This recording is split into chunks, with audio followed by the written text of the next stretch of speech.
Hello, and welcome back to Beckler Guitars and Repair. And today we've got a pretty interesting guitar on the channel. So this is a Canadian-made guitar. In Canada, we don't have a lot of like mainstream guitar builders that build on like a national level. We've got plenty of boutique kind of style builders, but US has got like Fender, Gibson, plenty of other ones, but Canada not so much. What we do have is Godin guitars. So you might have seen these before. I believe you can get these in the US too. And Godin is like a big branch of guitar companies that has a whole bunch. They do Godin, they do Seagull, they do Art and Lutherie, they do Simon Patrick, they do Norman guitars, and these are all made and manufactured by Godin. And this is a pretty interesting one. This is a 1999 Godin Radiator. And this guitar has a whole bunch of really unique specs. So let's take a look.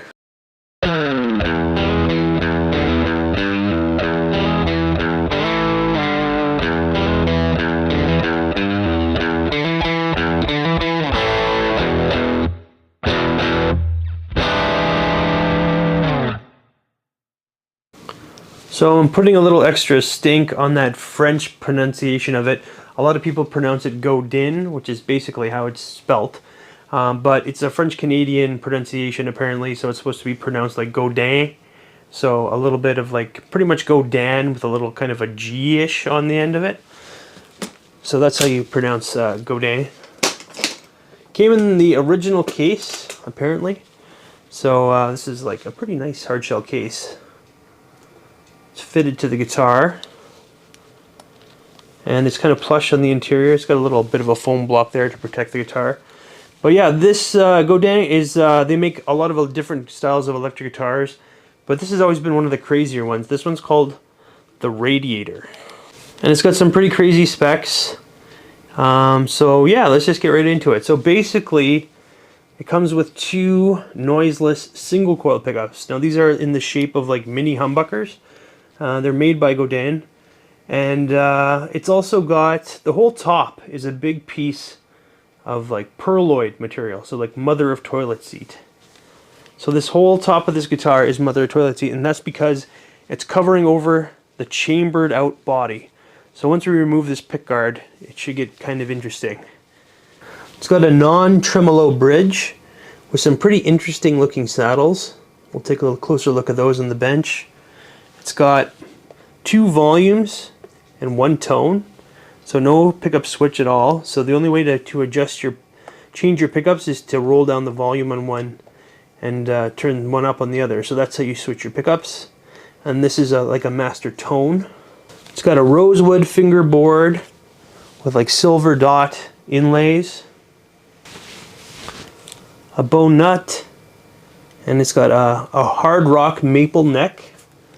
There's a look at the logo, which is like a metallic logo that's been screwed on there. So it's kind of interesting. It's also got a bar here. This is like a string tree.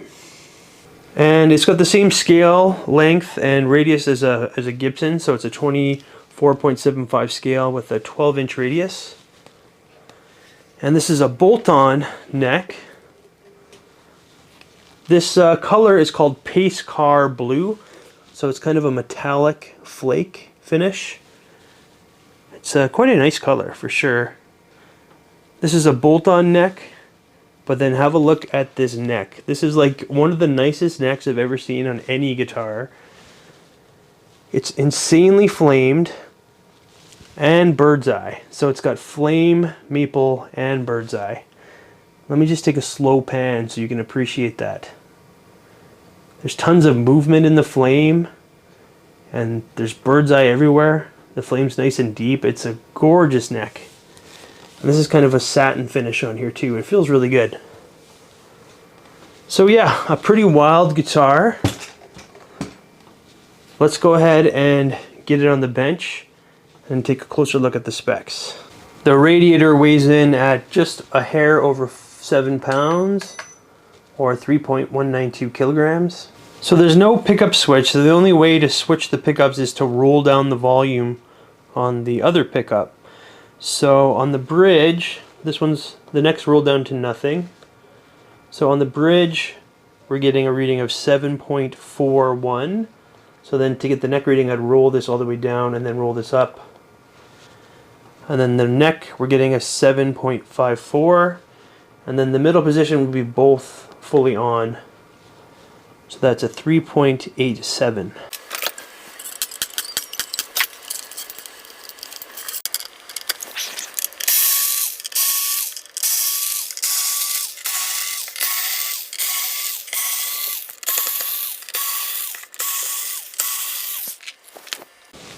So the top is held on by 16 screws. So I've taken them all off, and now I'm not sure what's going to happen. So I'm going to try to lift this out. Seems to be stuck on something.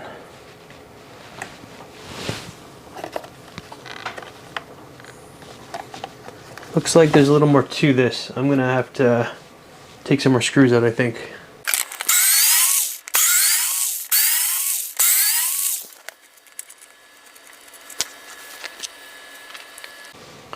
So I had to take off the neck because there's a little lip on the neck that goes over top of the pick guard here.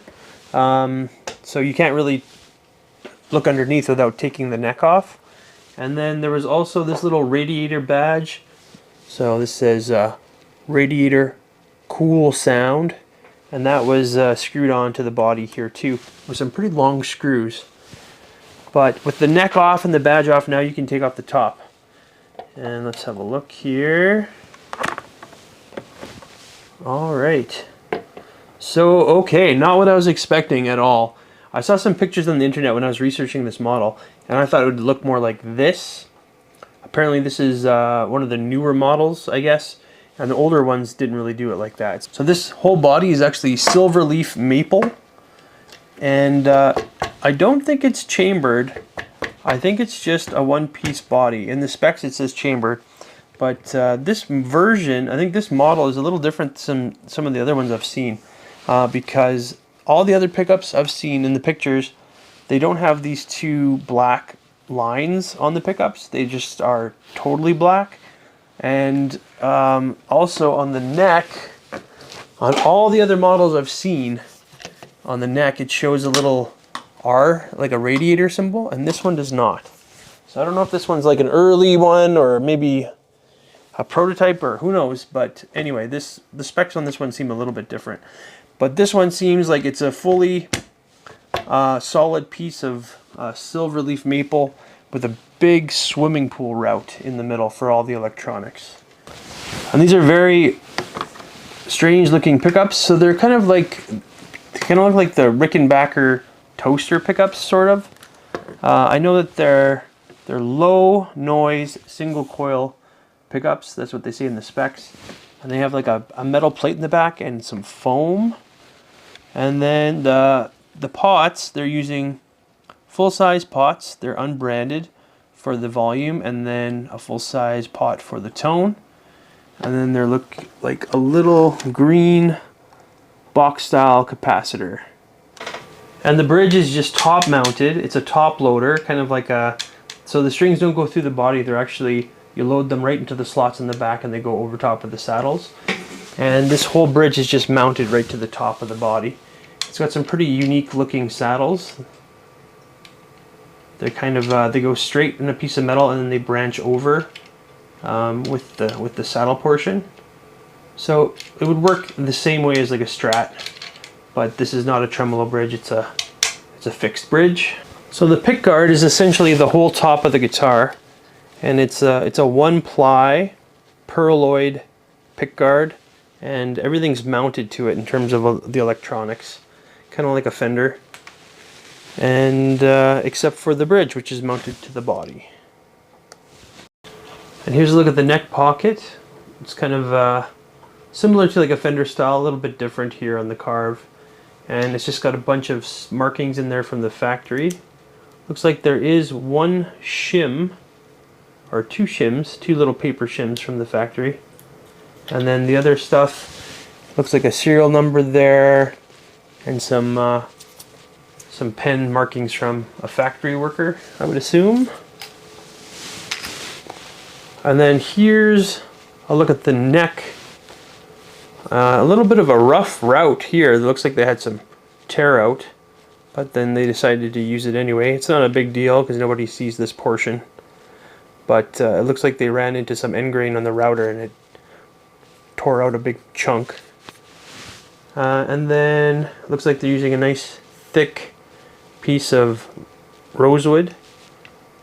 Again, that neck is crazy. That's probably why they decided to keep it. Because why would you waste such a crazy neck on one little chip out?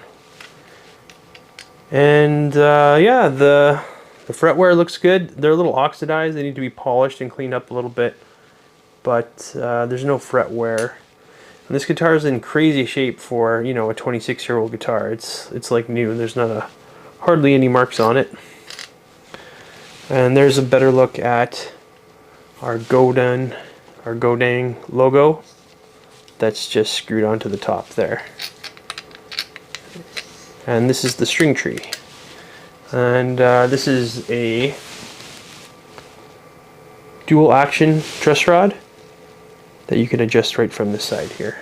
And I'm gonna say that that is not a bone nut. A closer look makes it seem like it's really not. It's probably it looks like it's a similar material that Gibson uses, a Corian material.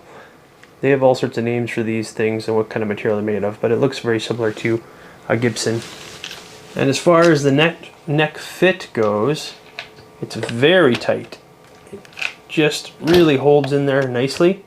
So it's a nice tight fit. You can almost lift the guitar with the tension of the wood squeezing in there.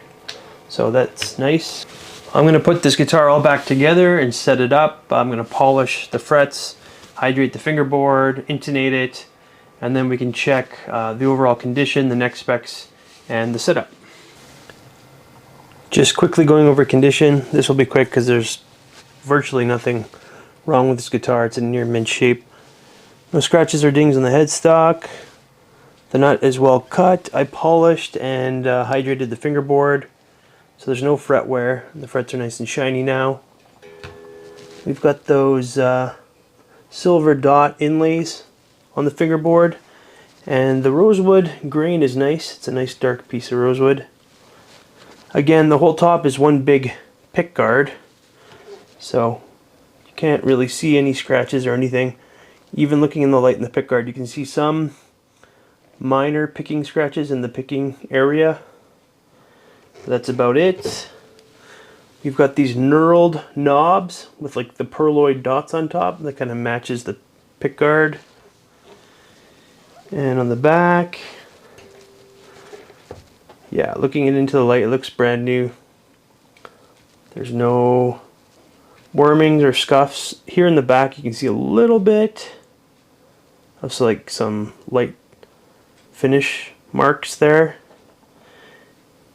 And if you look in the light, you can almost see 3 seam lines. So there's one. The middle one is right there. And then there's another seam line right there. So this is a 3-piece maple body. And I thought I did see one little scuff mark near the horn. Yeah, it's barely noticeable, but it's there. A tiny little mark by the strap button there. But yeah, really nice shape for a 26-year-old guitar. Looks new. Let's get some neck specs. So 1.66 inches at the nut, or 42.31 millimeters. And at the 12th fret, that is a 1.996 inches, or a 50.71 millimeters. Neck depth at the 1st fret is 0.80 inches, or 20.36 millimeters. And at the 12th fret,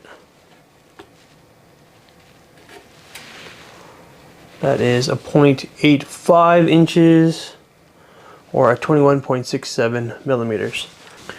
And here's a look at the neck profile. It's a pretty rounded C, and it stays pretty rounded. It flattens a little bit by the 12th fret, but yeah, kind of a narrow, skinny neck, but a C profile.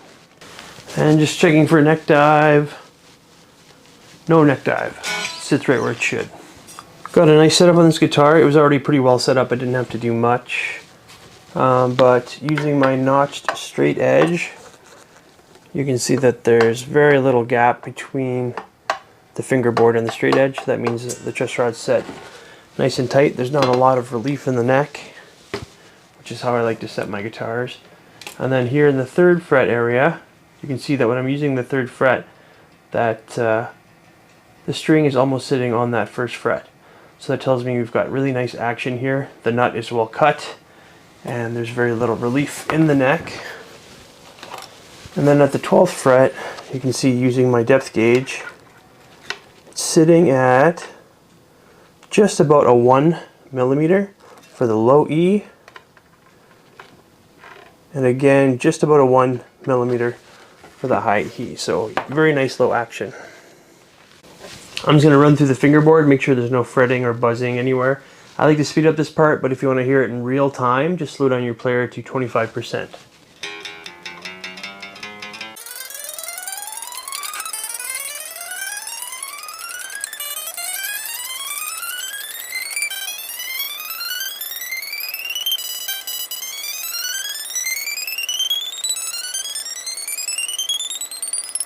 So yeah, nice low action and no buzzing or fretting out anywhere.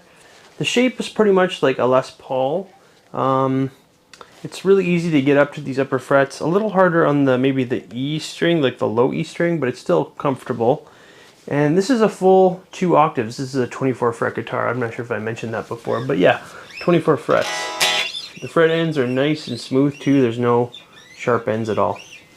All right, let's go ahead and plug this in and see how it sounds. All right, I'm plugged into my 1965 Fender Basement here in my settings. I'm also using a Honeybee Barefoot Effects overdrive pedal, and I'm using a Flint Strymon for a little bit of reverb. I'm miking up a 212 cab with an SM57, and I'm using an Audio-Technica AT2020 condenser for the room.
Alright, sounded nice clean. The neck pickup is quite dark, so it's definitely usable, but I think my favorite position is more the bridge. But I was experimenting with it. It would be too long of a video to do this, but if you just throw a little bit of the neck pickup in the bridge pickup, you get a really nice tone. Maybe I'll do that a little bit more with some overdrive. Let's try that now.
Alright, so what are my final thoughts on this 1999 Canadian-made Godin Radiator? It's a really well-made instrument. Like, as far as craftsmanship and quality, it's there. Like, it's made of really high-end materials.